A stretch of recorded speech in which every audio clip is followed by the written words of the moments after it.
Nous bénissons, moi et tous ceux qui reconnaissent l'autorité de Jésus-Christ, le précieux nom de Jésus-Christ, en ce dimanche jour de repos, ce 10 septembre 2023. Amen. Frères et sœurs, il est aujourd'hui très facile de prendre un micro ou de s'asseoir devant son portable et déclarer je suis prophète ou prophétesse tant. Il est vrai que dans le plan de Dieu, il était prévu que vers la fin des temps, des fils et des filles seront des prophètes, des prophétesses. Voici pourquoi beaucoup de gens s'efforcent pour montrer aux yeux de ceux qui les suivent qu'il ou elle est prophète tant.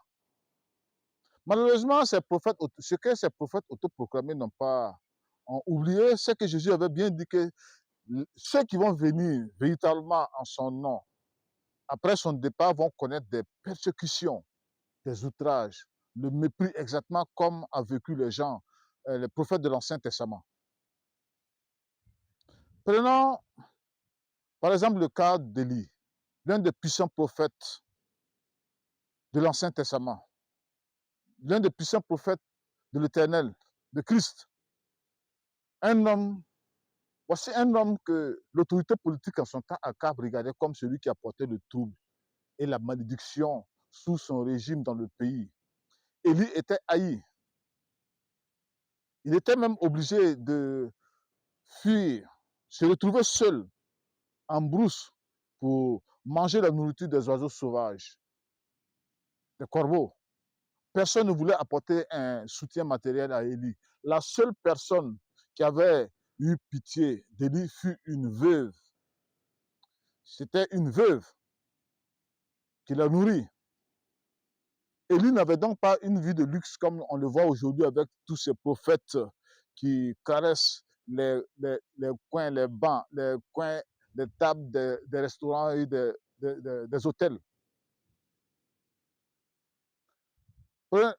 Concernant également Jérémie, le prophète des nations, dont beaucoup de gens tentent de s'identifier aujourd'hui. Vous savez, Jérémie était un homme qui était mal aimé dans son pays. On se moquait tout le temps de lui.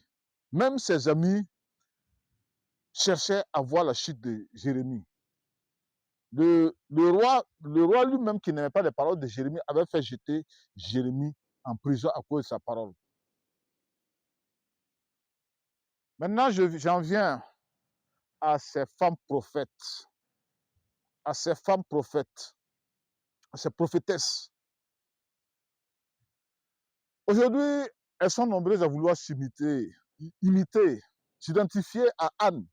Vous savez, l'histoire de Anne n'a rien à voir avec la plupart de ces prophétesses que nous voyons aujourd'hui. Vous savez, Anne était une jeune fille qui n'avait connu qu'un seul homme dans sa vie, avec qui elle passa 7 ans de vie conjugale jusqu'à la mort de son mari. Mais après la mort de son mari, Anne n'a plus cherché un autre homme dans sa vie. Anne était totalement consacrée à Dieu, loin des plaisirs sexuels. Anne n'a même pas voulu chercher à aller trouver du travail pour tenter d'améliorer sa condition de vie, avoir une belle vie terrestre. Aujourd'hui, quand je regarde ces gens qui courent derrière les grandes marques de parfums, qui passent chaque jour au quotidien à entretenir leur chair, qui courent derrière sous la ventilation, sous la climatisation, des gens qui disent des chimères pour se faire aimer par l'homme politique, pour forcer l'admiration de celui qui dirige même le pays dans l'iniquité. Je me demande, est-ce que ces gens ont véritablement compris ce que c'est que la vie d'un prophète? Avez-vous compris la vie d'un prophète à l'image d'Élie, de Jérémie? À ces soi-disant femmes prophétesses, avez-vous véritablement compris la vie d'Anne la prophétesse qui est restée veuve toute sa vie, loin des désirs terrestres à cause de Dieu?